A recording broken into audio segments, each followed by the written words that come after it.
Good morning. New look na tayo ngayon. April 10, 2024. Daling tayo ng bahay ngayon, tapos magulo sa bahay. Isang linggo na sigurong para bang hindi lang isang linggo. Halos araw-araw naman. Bali pinuyat na naman ako ng mga putang inan to. Gising ako ng 3:30 ng madaling araw. Hindi ako. Tulog ko yun. Napangan na naman ako. Lakas ng hangin. Kaya ayusin natin yung step. Pag mahangin, nag-harsh yung voice. Bali, topic natin ngayon ay summary lang tayo. Magsa-summary tayo ng mga kalaban ko. Magsa-summary tayo ng mga kalaban ko na may nagbabanta sa buhay ko, na may banta sa buhay ko. Isa-summary ko lang sa inyo. Kasi anytime pwedeng magkagulo dito. Kahit anong oras pwede nang magkagulo. So bago pa man mangyari 'yon, sasabihin ko sa inyo yung mga posible na gumawa sa akin. Kaya isa-summary ko dito. At yung isa-summary ko dito, hindi lang naman base sa akin. Hindi lang naman base sa akin. Hindi base sa naririnig ko sa labas. So, maraming ebidensya na magsasabi na yun nga yung may banta sa buhay ko, yung nagbabanta sa buhay ko, o yung mga taong tawag nito, mga grupo na may kinalaman dito. So, teka, sana ipatranslate nyo to sa ibang bansa. Nakalimutan ko. So, good morning to you to all. Then, find a good translator that you can translate this message. Okay na yan. Isa na tayo. Naantok ako pero gusto kong matulog. Maraming siraulo rin dito na nakasunod sa akin, nakapuntot sa akin. Andito sila. Papasok pa lang ako doon, may nakaabang na sa akin doon sa may mangga. Wala, mga pantay ko ba yan o no? Hindi naman sila makalapit kasi may mga jurisdiction dito. So, matindi yung isa-summary ko sa inyong mga kalabang ko. Nagbabanta sa buhay. So, summary at basihan.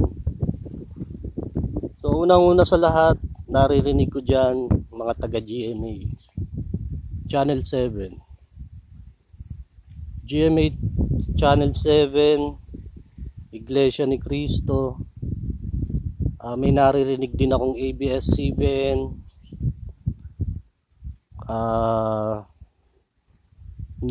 Pati dating daan naririnig ko sa labas.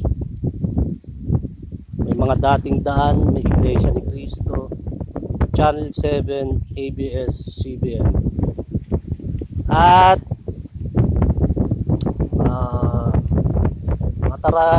taga Radyo 5, mga nanggagago sa akin. Yun,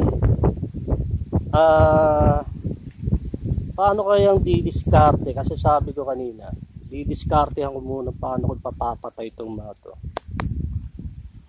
Natatawa ako pati ako natatawa ako sa sarili. Paano ba gagawin? Ang napakabigat. Ano kayang powers ang gagawin ko nito? So, all over the world, sa buong mundo, may nagpapatakbo sa ating mga grupo na ma-impluensyang tao. So, andito na yung Illuminati tsaka Masonry. So, pwede ko kayang gamitin, utusan yung Illuminati tsaka Masonry na patayin itong mga to. Itong may banta sa buhay. Pagaganahin ko lang paano yung impluensya ng Diyos, paano ko hahawakan sila. So, hindi ko sinasabi, sabihin nyo sa mga taga-Masonry, Illuminati, napapapatay ko yung mga taong to, yung mga grupong to na may banta sa buhay ko. Unang-una sa lahat,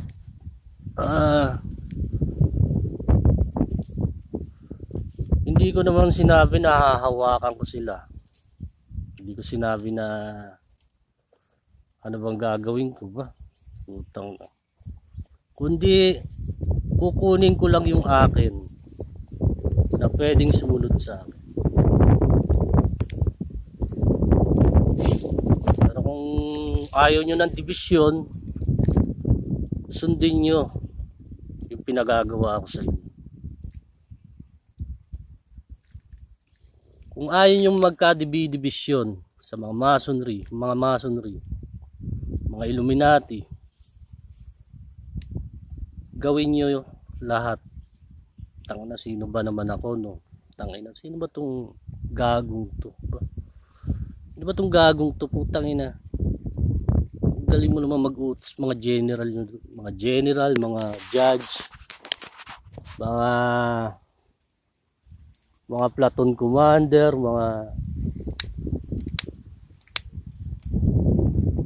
sino ba ako? Wait. Sino ka ba, Toy? Para mag-utos sa amin. Ako kasi yung umayos, nagligtas sa mundo about sa mga war, about religion and war. Nakuha nyo? Ako ang nagpatigil ng mga debate tungkol sa Diyos.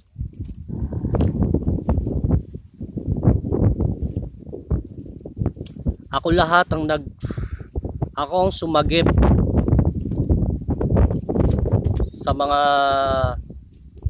sa mga awayan, tungkol sa mga awayan sa giyera. Nandun na lahat yun eh. Religion and government, world war. Kaya sakop-sakop. Di ba unang nanakop sa atin ng mga Espanyol, dalang relihiyong Katoliko. Nakuha nyo? So sino ba ako?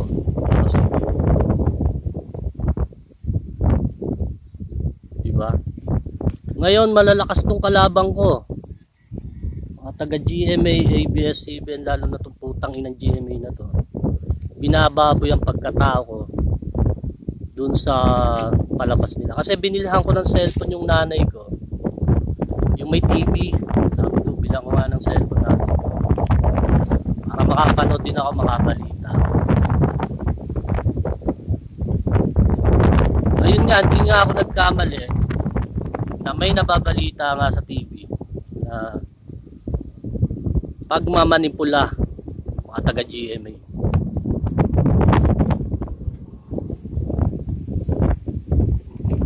So, andun din, ng Showtime. May mga taga-Cavite yatang contestant doon kahapon. Ginagago rin ako doon sa Showtime.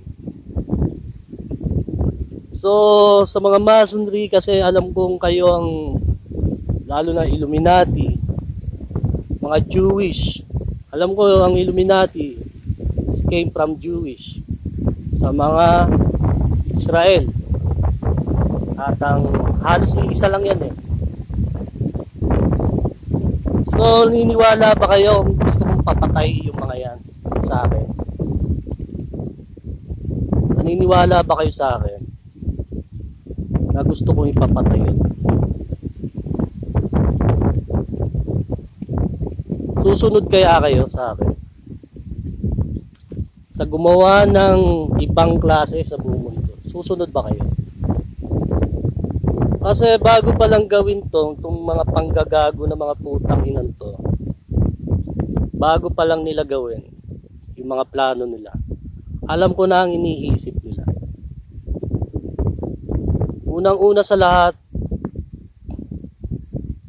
kung mapalabas nila, mapatay nila ako dito, sa gawa-gawa nilang palabas dito, o mapalabas nila akong baliw. Ito yung ginagawa nila sa akin dito, palabasin baliw dito. Itong mga putang inan to. So pag nagawa sa akin ng gagong yan, na frame up ako, pine-frame up ako sa publiko, ginawa nila sa akin yun, ano ang posibleng mangyari?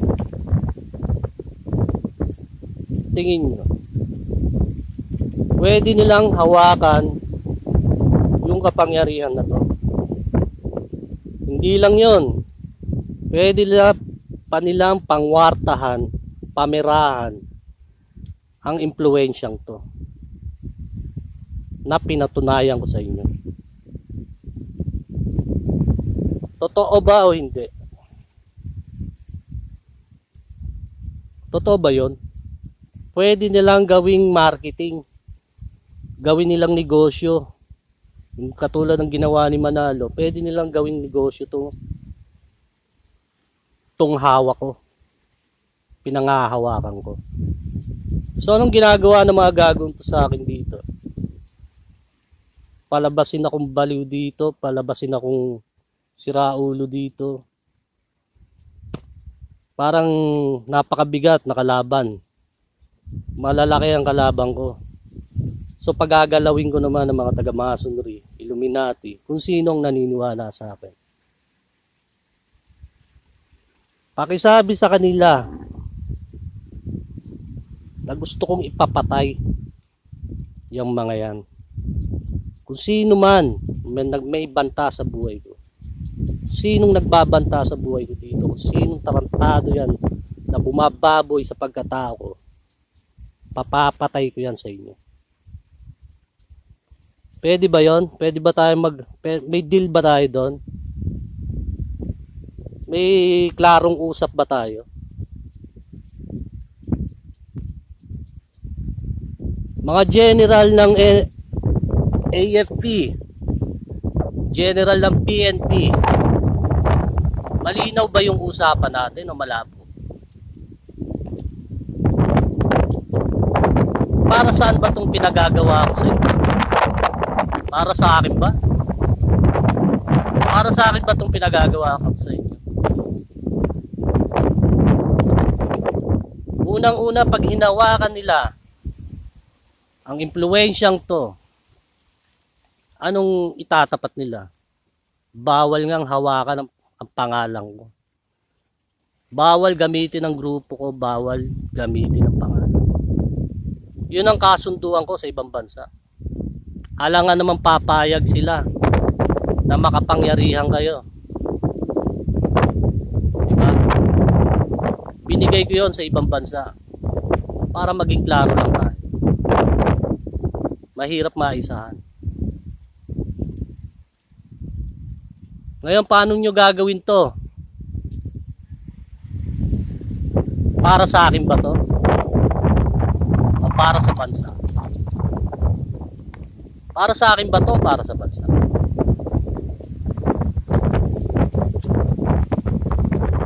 Pag gusto ko bang ipapatay ang mga putang inang yan, papatayin nyo ba? Pag gusto kong ipapatay, papatayin nyo ba? Kasi walang nagbibigay sa akin dito ng barel, luging-lugi ako. Puta, panghiwa lang ng kamatis ang dala ni Janjan. Awit. Ang dami niya, no?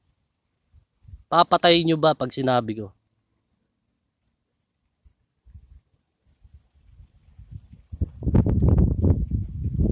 Palalabasin pa, bababuyin ng pagkatao ko. Palalabasin akong baliw-baliwan dito. Inaantay ko na lang lumapit eh. Pagka lumapit, madidisgrasya to. Putang ina.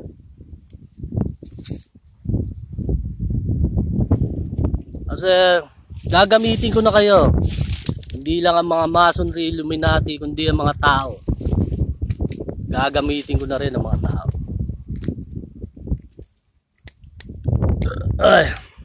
Ngayon, kung hawak ng demonyong to, yung mga taga GMA, hawak ng demonyong to, yung mga taga ABS-CBN, yung mga putang inang iglesyang yan. Anong itatapat ko?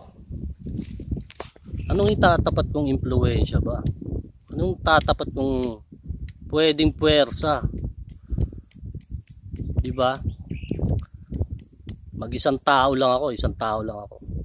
So gagamit tayo ng impluwensya ng Diyos. Gagamitin ko yung pinatunayan ko sa inyo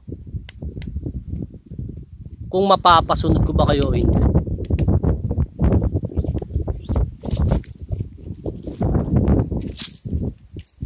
Pwede ba yun? Maganda ba yung usapan natin? Deal ba tayo doon? Kasi alam nyo, gusto ko ng magandang pangarap o magandang future. Magandang future sa bansa. Napakasarap nung may pangarap na sa bansa. Kasi parang napakahirap mag-ukit ng pangalan sa bato. Lalo na siguro sa kasaysayan. Sa kasaysayan ng mundo. Kasaysayan ng bansa. Mga taong bayan, mga netizen, pagka sinabi ni Janjan, papatayin nyo, papatayin nyo. Pagka sinabi ko bang papatayin nyo, papatayin nyo.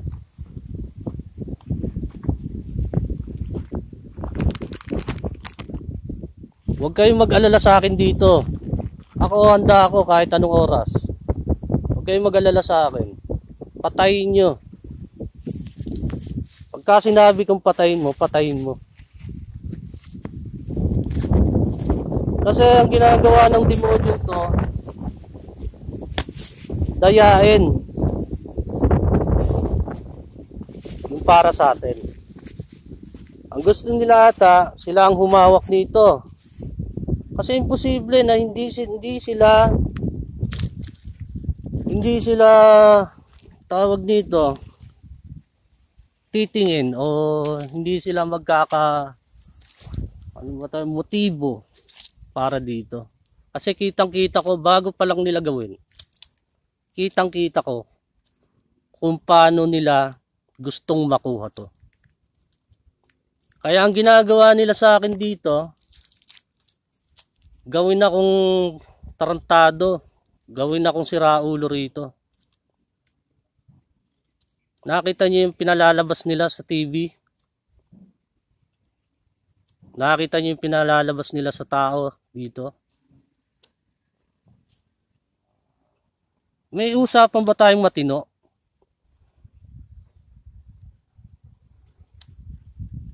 Ngayon, sino ang pwede niyong sundin?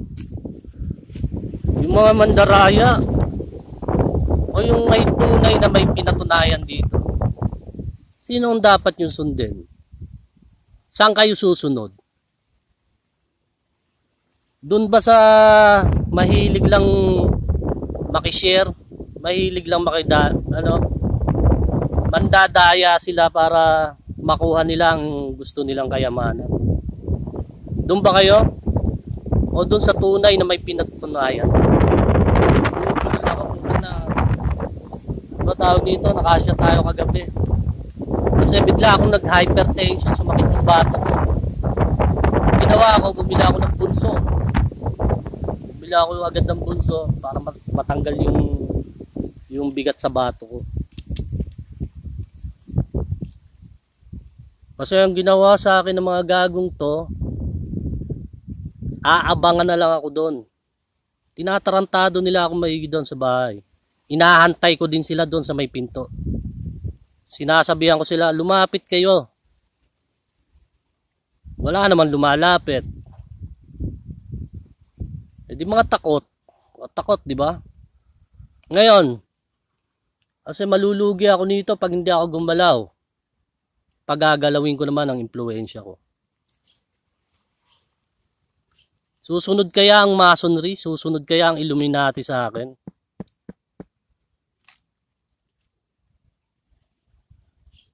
Sa nakakapanood ng bidyong to, ibigay nyo to sa mga taga-masonry. Imposible namang hindi sila manood nito. Saan ba tayo sikat? Sikat lang ba tayo sa kanto? Halos mabuang na mga tao rito. Ewan ko sa Maynila.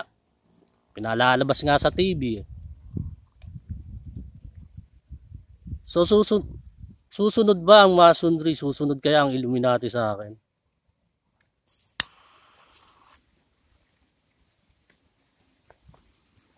Susunod kaya ang mga tao sa akin?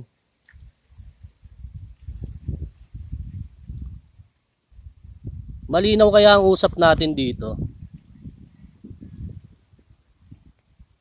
So anong reward? Anong reward ang makukuha nyo? Anong pabuya ang makukuha nyo? Hindi ito pera na maibibigay ko sa inyo. Kayamanan na pakikinabangan nyo habang buhay. Totoo ba yung sinabi ko? Kaya nga, meron agad akong kasunduan na ginawa kasi napakahirap.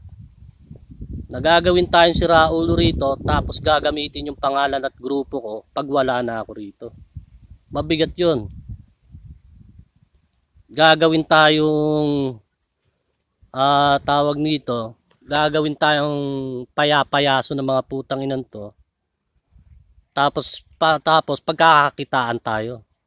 Ang bigat, 'di ba? So anong mas maganda?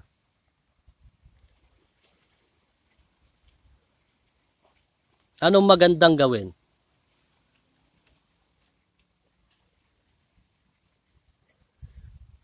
Okay, 22 minutes. Gagawa pa tayo mamaya. Inaantok ako pero ulit-ulit tayo. Tatanungin ko ulit kayo.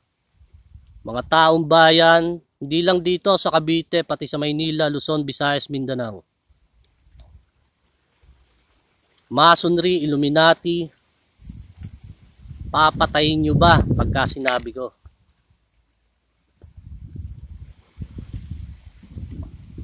Papatayin nyo ba pagka sinabi ko? Patayin nyo. Yun ang deal. Katulad ng kasunduan ko. Nung una po ko pang ginawa. Yun ang deal, yun ang kasunduan ko sa inyo. Patayin nyo. Okay, maya-maya na ulit.